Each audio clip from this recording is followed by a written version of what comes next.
Bien. Bonjour à toutes et à tous. J'ai souhaité que nous puissions nous voir ce matin afin de faire un point sur la situation sanitaire du département qui, sans être dramatique, se dégrade assez rapidement depuis quelques jours, comme dans de nombreux autres départements métropolitains, comme dans au moins un des deux départements bretons, l'Ille-et-Vilaine et les Côtes-d'Armor. Mais je laisserai Claire Muslek vous faire un point exhaustif sur ces données statistiques.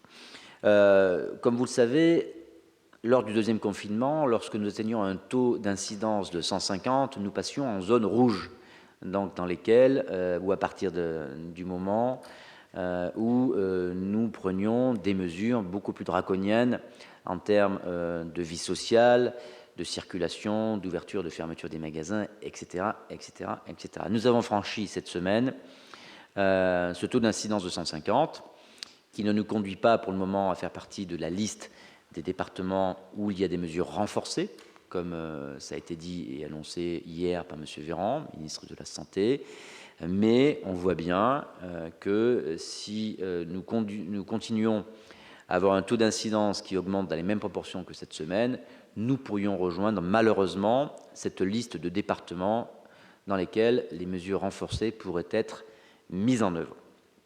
Donc, nous nous apprêtons, et c'est ce pourquoi nous sommes réunis aujourd'hui, à prendre de nouvelles mesures pour justement faire en sorte, en tout cas nous donner les moyens et l'espoir de ne pas rejoindre ce peloton de départements qui sont frappés par un taux d'incidence largement supérieur à 250. Mais je vais laisser Claire Muslek vous faire le point exhaustif de la situation du taux d'incidence, notamment la situation sanitaire du département. Claire.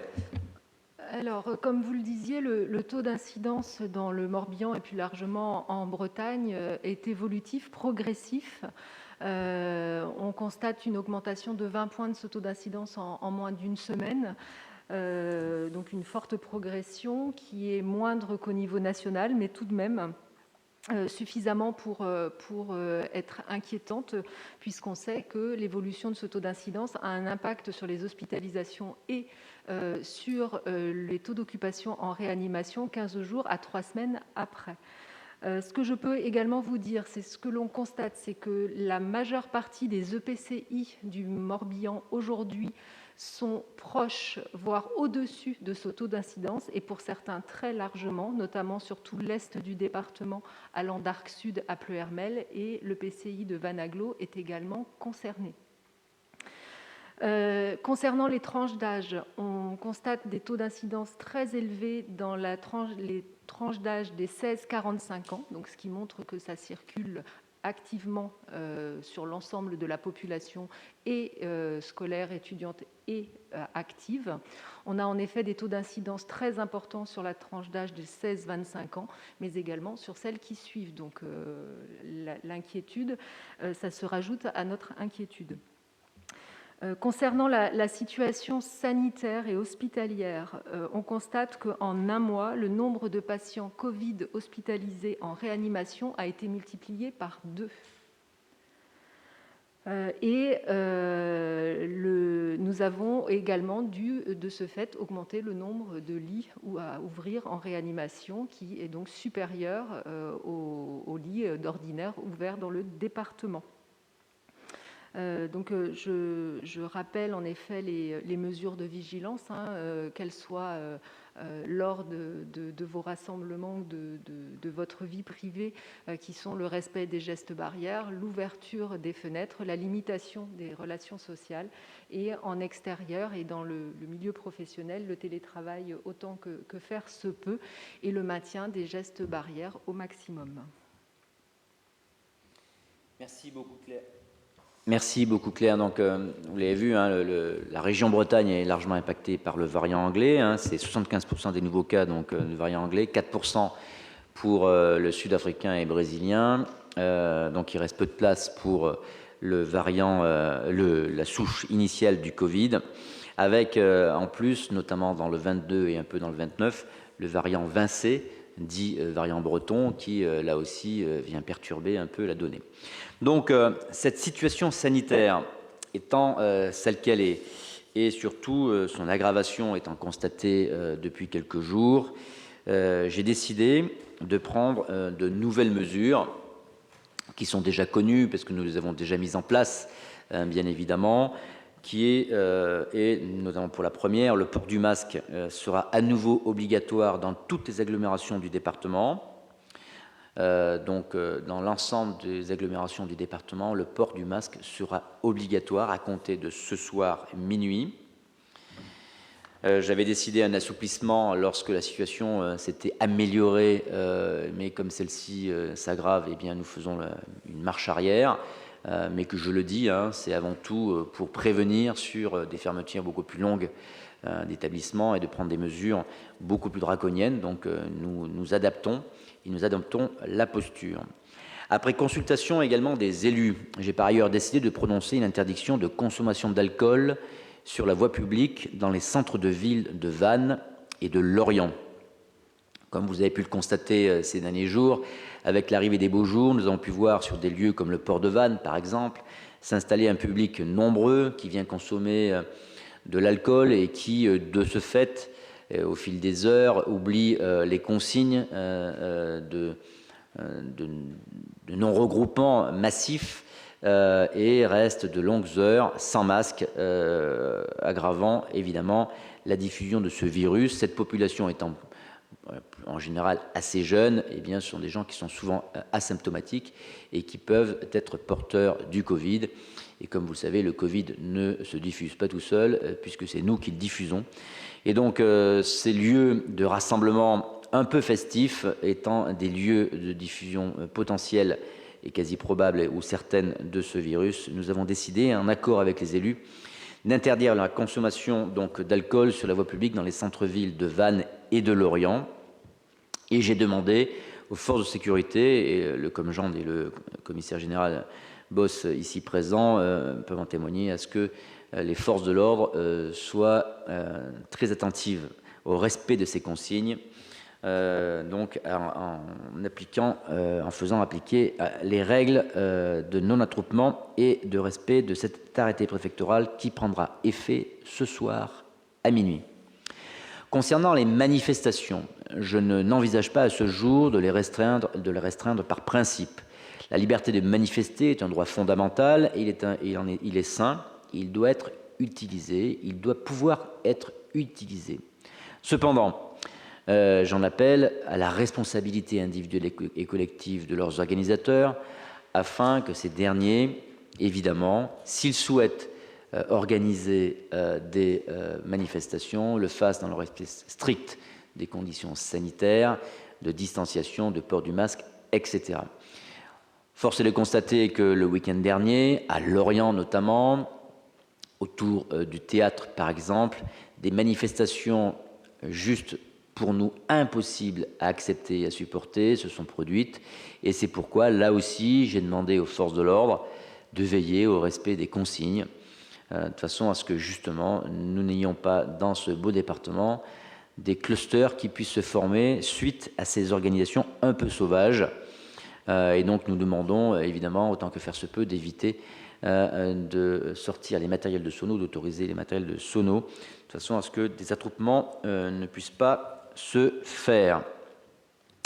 En matière de prévention, nous renforçons enfin quotidiennement notre action en lien avec l'ARS, bien évidemment, et puis la DSDEN. Donc là, je vais céder la parole au DAZEN, qui va nous expliquer ce qui a été fait cette semaine avec une évolution très significative du nombre de tests. Merci Monsieur le Préfet, bonjour à tous. Situation sanitaire en milieu scolaire. Sur 7 jours glissants, nous avons constaté 206 cas qui nous ont été signalés, sachant que parmi ces 206 cas positifs, les personnels, qu'ils soient personnels d'État ou des collectivités, représentent 10%. Parmi les cas qui concernent les élèves, donc les 90% restants, nous avons constaté qu'il y avait une grande majorité de lycéens.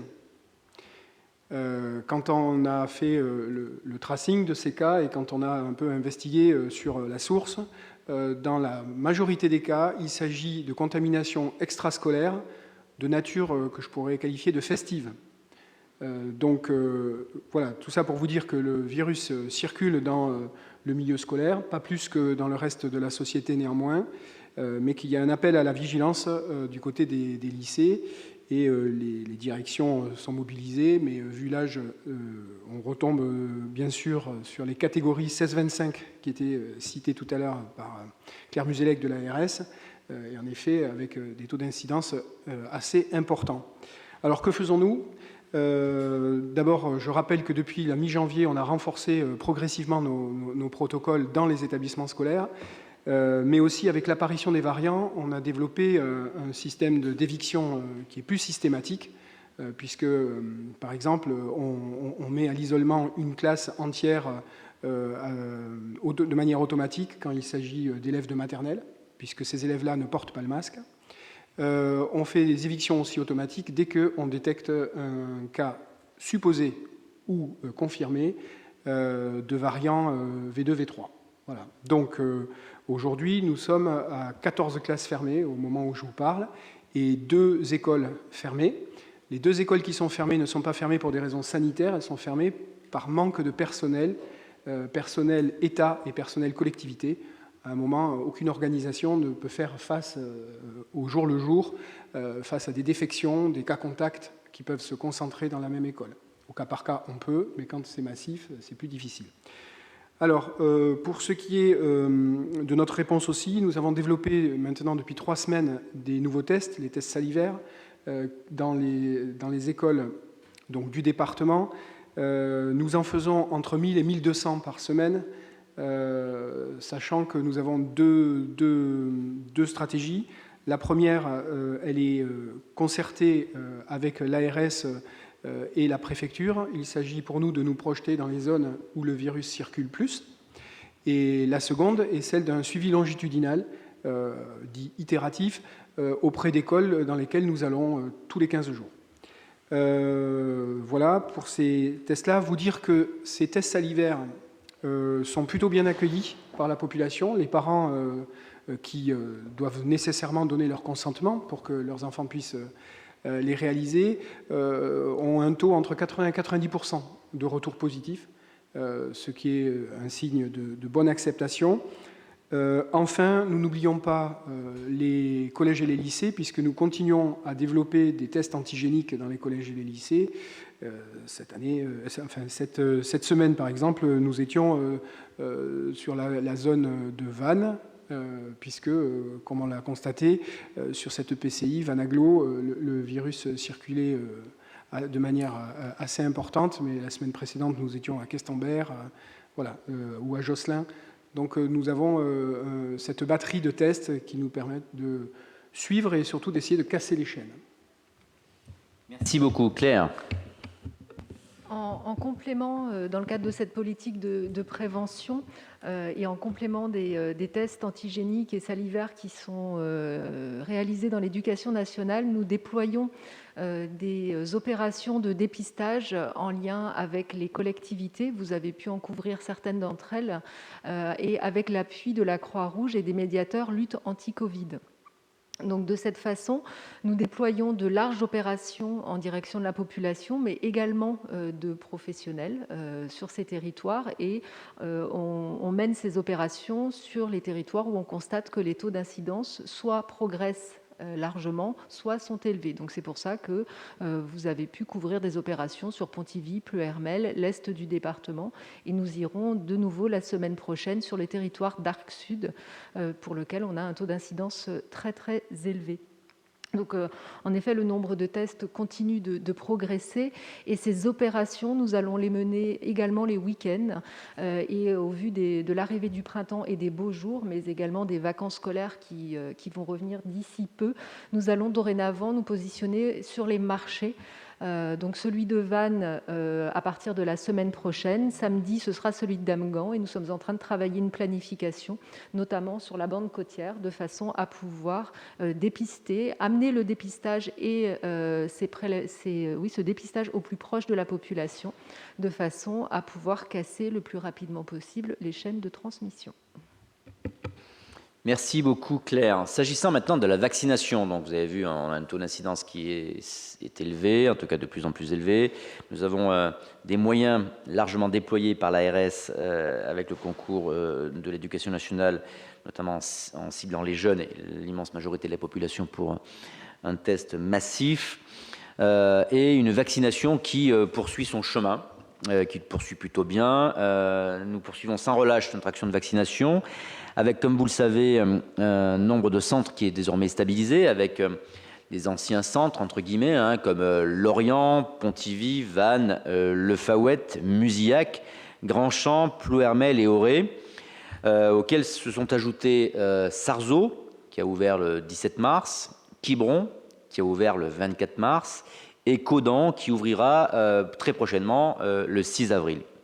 Cette stabilisation s'accompagne d'une montée en puissance de ces centres, dont les capacités ont été augmentées, parfois avec une délocalisation rendue nécessaire, par exemple à Pontivy, pour justement adapter l'immobilier, l'infrastructure, à nos besoins de volume. À Vannes, j'ai le plaisir d'annoncer qu'un grand centre de vaccination va être ouvert avec la mairie de Vannes dans le gymnase de Kercado. Donc une installation assez volumique, dans des délais assez courts, puisque très prochainement il ouvrira. Et donc c'est un premier pas vers un méga-centre qui pourra vacciner de grandes quantités de Morbihanaises et de Morbihanais. Par ailleurs, nous continuons à travailler avec les mairies pour faire venir les personnes de plus de 75 ans les plus vulnérables auprès de nous, mais aussi avec une multiplication à la main de l'ARS des missions, des opérations aller vers. Nous nous déplaçons vers les populations avec le concours très opérationnel de la médecine libérale, mais aussi des pompiers qui donnent un coup de main très significatif. Pompiers d'ailleurs qui pour plus de 200 sont portés volontaires pour avoir une formation afin qu'ils puissent également participer à la vaccination. Donc c'est un élément important et constitutif de cette montée en puissance que nous constatons et que nous organisons dans le département. Aujourd'hui, avant que Claire ne vous donne les chiffres exacts de la vaccination, nous sommes sur un niveau de vaccination croissant, bien évidemment. Nous avons une capacité complémentaire de vaccination. Le nombre de doses est en train d'augmenter. Comme vous le savez, les doses sont affectées par le national au niveau régional et c'est le directeur général de l'ARS Bretagne qui affecte des volumes de doses à chacun des départements, qui nous conduit à avoir un pourcentage de population vaccinée. Nous en avons, entre guillemets, un peu encore sous le pied en termes de capacité de vaccination, mais à un moment donné, il y aura probablement, pas une difficulté, mais que nous sommes en train d'anticiper, où nous aurons beaucoup plus de doses que de capacité en instant T à vacciner. Et donc c'est pourquoi nous avions fait appel aux collectivités pour savoir si elles étaient prêtes à mettre, par exemple, des hébergements à des soignants à la retraite ou autres qui voudraient venir sur le territoire. L'idée, c'est d'offrir un séjour en contrepartie d'un temps donné pour vacciner. Un certain nombre de mairies, de maires nous ont signalé leur volonté de nous accompagner et je les en remercie très vivement. Ils nous mettent en effet à disposition leurs hébergements municipaux pour accueillir le temps de quelques jours de repos et de vaccination des personnels soignants, en tout cas des personnels habilités à vacciner. Donc cette période-là, qui pourrait être compliquée, sera probablement celle des beaux jours, probablement au mois de mai, où nous aurons un nombre important et très croissant de doses qui correspondront probablement au même moment à des départs en vacances du personnel soignant, parce qu'ils ont quand même bien mérité de prendre des congés, bien évidemment. Mais là, je cède la parole à Claire pour les données statistiques sur la vaccination. Alors, à ce jour, nous sommes à un peu plus de 120 000 personnes vaccinées dans le département du Morbihan et plus de 35 000 personnes qui ont reçu leur seconde injection. Et nous avons vacciné 50% de la population des plus de 75 ans. Et il y a eu un très fort taux d'adhésion dans les EHPAD, les USLD et les structures qui accueillent des personnes âgées. À ce titre, on constate d'ailleurs très positivement l'impact de cette vaccination sur cette population âgée, que ce soit sur les taux d'incidence, parce que tout à l'heure je vous annonçais une forte dégradation pour la population la plus jeune, mais en tout cas pour les personnes âgées. Aujourd'hui, on constate que le taux d'incidence est assez bas, bien en deçà du taux d'incidence départemental et n'augmente pas malgré l'augmentation du taux d'incidence départemental. Donc un impact visible de la vaccination sur cette population et donc qui nous incite bien entendu à continuer, puisque, comme le rappelait Monsieur le Préfet, nous avons déjà obtenu des doses complémentaires sur ces 15 derniers jours, pour cette semaine et la semaine prochaine. Et au mois d'avril, nous doublerons les capacités vaccinales. À titre d'information, sur mars, jusqu'à la fin de cette semaine, début mars jusqu'à la fin de cette semaine, ce sont 20 000 nouvelles injections qui ont pu être réalisées dans les centres de vaccination du Morbihan. Ce seront 65 000 nouvelles premières injections, donc sans compter la deuxième dose, qui pourront être réalisées dans nos centres de vaccination à compter de lundi et jusqu'à la fin avril. Donc vous voyez une forte progression, sans compter les opérations d'aller vers que nous menons, puisque nous avons en complément de l'ouverture de la vaccination à la population, nous avons un enjeu de vacciner maintenant rapidement les plus de 75 ans. Et donc, ces opérations d'aller vers que nous menons avec les élus et aussi avec l'appui du SDIS va nous permettre, sur le mois d'avril, d'accélérer encore un peu la vaccination des plus de 75 ans. Je souhaitais également profiter de ce moment pour vous rappeler les nouvelles cibles de population éligibles à la vaccination, donc en centre de vaccination, puisque bien entendu, aujourd'hui, les personnes âgées de plus de 55 ans qui sont éligibles à la vaccination peuvent se rendre soit en officine, soit chez leur médecin traitant pour disposer d'un vaccin. Mais les populations cibles en centre de vaccination sont les personnes âgées de 18 à 74 ans ayant une pathologie à très haut risque de forme grave. Donc, ces personnes sont listées dans une liste réalisée par l'HAS et le ministère de la Santé. Également, les personnes âgées de 50 à 74 ans avec risque de forme grave de Covid-19. Les personnes âgées de 75 ans et plus, et à compter de ce samedi, les personnes âgées de 70 ans et plus, ainsi que les professionnels de santé du médico-social sans critère d'âge. Merci beaucoup, Claire. La parole est à vous. Avez-vous une question à nous poser ? Oui, Jacques Guyon des Infos du Pays Gallo.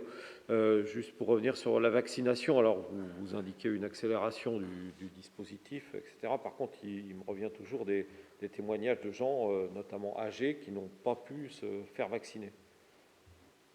Alors, effectivement, jusqu'à présent, comme je le disais tout à l'heure, c'est que nous avons augmenté le panel de celles et ceux qui peuvent vacciner, nous augmentons le nombre de centres. En fait, nous sommes en train de monter en puissance.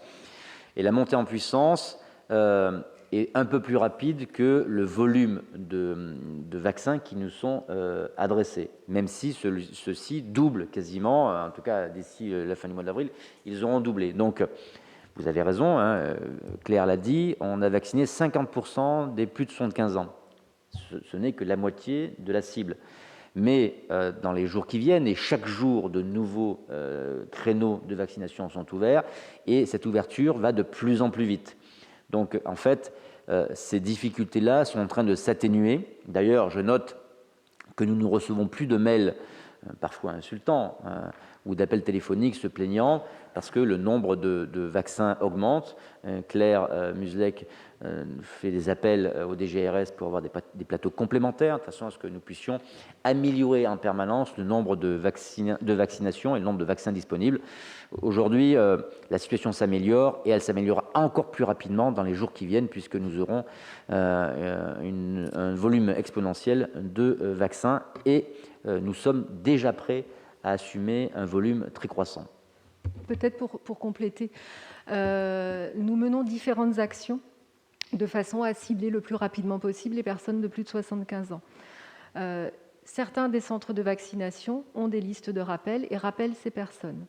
Nous travaillons avec les centres de vaccination, travaillent avec les élus et les CCAS pour cibler les personnes les plus vulnérables, donc les plus de 75 ans qui seraient isolés et qui n'auraient pas accès à la vaccination, pour les transporter et les véhiculer sur les centres. Nous montons parallèlement, ce que je vous disais tout à l'heure, des opérations d'aller vers sur les communes. Et là, les élus nous aident avec les professionnels de santé à cibler les plus de 75 ans. Et ces opérations leur seront dédiées. Et à compter de la semaine prochaine, la CEPAM va venir aussi nous aider en identifiant les plus de 75 ans qui n'ont pas été vaccinés, de façon à pouvoir les appeler et leur proposer des créneaux de vaccination. Et toutes ces actions-là cumulées vont nous permettre d'accélérer sur les prochains jours la vaccination des plus de 75 ans. Merci beaucoup Claire. Y a-t-il d'autres questions ? Dans le centre Morbihan, est-ce que ça va mieux et est-ce qu'on a une explication pourquoi du côté de Ploërmel, Pontivy, je crois, certaines EPCI, ça explosait plus que sur la côte ? Alors, la situation, comme je le disais tout à l'heure, continue à afficher des taux d'incidence importants sur le centre Morbihan. Alors, on va partir même de la Roche-Bernard jusqu'à Ploërmel. Toute la frange Est, on y constate des taux d'incidence élevés. Ce que je constate dans les situations qui sont suivies par l'ARS, qui sont donc des situations avec un nombre de cas supérieur à 3, c'est que là, tout en corrélation avec les taux d'incidence dans les tranches d'âge, ça se passe soit dans le milieu scolaire, soit en entreprise, ce qui veut dire que la situation ne circule pas dans un endroit précis, mais est très diffuse et circule parmi la population et parmi nous tous. Pour mémoire, je ne sais pas si on vous l'a dit tout à l'heure, je pense l'avoir oublié, mais l'Est du département est particulièrement touché également, et GMVA dépasse les 200 en termes de taux d'incidence. Donc, vous voyez, les mesures que nous prenons, notamment sur l'interdiction de consommation d'alcool sur le port, sont adaptées à la situation et elles visent non pas à embêter une jeunesse qui a envie enfin de sortir, etc., mais à nous prémunir de mesures beaucoup plus drastiques qui pourraient survenir si nous passions au-delà des 250. Et malheureusement, doucement, nous montons et nous en prenons peut-être le chemin. Et toute l'ambition, c'est que justement, nous n'allions pas jusque-là. Un arrêté spécial par rapport à la musique, vous parliez de l'alcool et de la musique Alors, on n'a pas pris un arrêté spécifique pour la musique. On conseille et on demande aux élus notamment de veiller à ce que justement les matériels de son ne soient pas un prétexte pour une organisation spontanée et festive de réunions qui conduirait à une diffusion de ce virus. En même temps, je vous rappelle que les forces de l'ordre feront respecter la consigne et l'obligation qui est faite de ne pas dépasser des rassemblements de plus de 6 personnes. Voilà. Et nous serons extrêmement rigoureux et scrupuleux sur le respect de cette consigne.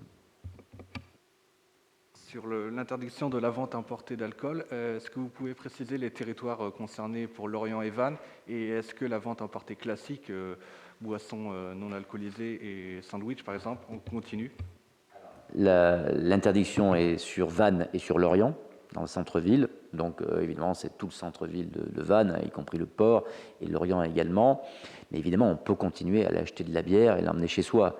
Le sujet, c'est de ne pas la consommer sur un lieu public. J'imagine que vous vous êtes promené ce week-end ou les week-ends derniers, ou avant encore, et vous êtes aperçu que c'était quand même de grands lieux de rassemblement et de festivités, accompagnés de quelques boissons alcoolisées.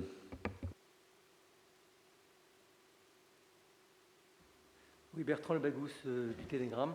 Vous parliez à l'instant de la jauge de 6 personnes. Je sais que sur Auray, par exemple, il y a des marches pour le climat qui doivent se dérouler ce week-end, je crois. Alors le principe est simple et je souhaitais ne pas interdire quelque chose qui est constitutionnel, c'est-à-dire le droit de manifester. Mais s'il y a un droit de manifester, il y a une obligation de déclaration de manifestation.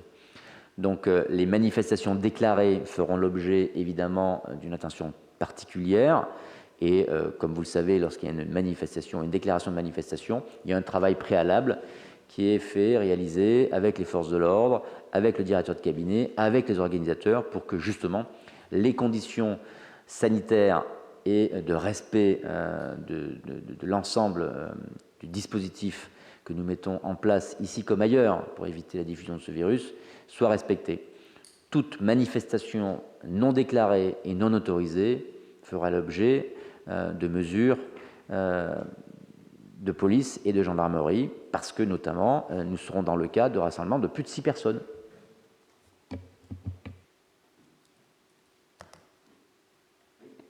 Vous avez annoncé un grand centre de vaccination dans le gymnase de Kercado à Vannes. Le gouvernement annonçait un vaccinodrome par département. Ça sera ce lieu en particulier? Alors, on ne va pas parler de vaccinodrome, on va parler de grands centres plutôt de vaccination. Alors, dans le département du Morbihan, on déplace aujourd'hui le centre de vaccination sur Vannes vers Kercado pour lui permettre de passer à une capacité de 5000 vaccinations semaine à compter du mois d'avril. Donc, et de pouvoir progresser jusqu'à ce que, au regard des dotations en doses que l'on va avoir. Nous aurons la même chose sur Lorient. Aujourd'hui, nous avons Lorient Base qui est en capacité de vacciner à même hauteur que ce qu'on prévoit sur Vannes, et nous complétons le centre de Lorient Base avec celui de Caudan, de façon à pouvoir suivre cette augmentation des doses qui nous sont annoncées sur avril et puis mai. Pour les autres centres de vaccination, ils ont tous été poussés à leur maximum. Ils n'ont pas vocation à aller au-delà de ce qu'on a prévu avec eux en avril. Et en effet, les centres de Vannes et de Lorient permettront d'absorber à la suite les nouvelles hausses de vaccins qui nous seront allouées. Y a-t-il d'autres questions? Non. Eh bien, écoutez, il me reste à vous souhaiter un excellent week-end, une excellente fin de semaine, et de vous dire à la prochaine fois. Et j'espère que la prochaine fois sera pour vous annoncer que nous rapportons nos arrêtés préfectoraux parce que la situation s'est améliorée. Merci beaucoup à vous tous et à vous toutes.